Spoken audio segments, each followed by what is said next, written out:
ఆనాటి నుంచి ఈనాటి వరకు దేవుని ఎడల భయభక్తులు కలిగి ఉండడం ఎంత గొప్పదో నేర్చుకున్నాను నేను. అలాగూ నేర్చుకున్న తర్వాత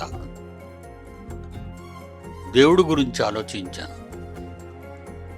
మా అమ్మ మా నాన్న మాతో ఎక్కువగా ఉండరు, తొందరగా ముందు చనిపోతారు వాళ్ళు.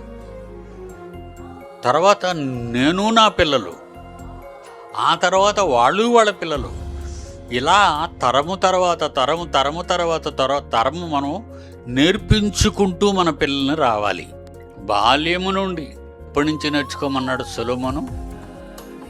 బాల్యము నుండి ఈ బాల్య దినముల యందే సృష్టికర్తను నీ స్మరణకు తెచ్చుకోవాలి. అదే ప్రసంగి 12:2 చదువుంటారు. నీ చిన్ననాడే నీ దేవుడిని జ్ఞాపకాల్లోకి తెచ్చుకో. పిల్లలు తెచ్చుకోలేదనుకోండి, తల్లులు మందలించాలి. తల్లులు మందలించలేదనుకోండి, తండ్రులు మందలించాలి.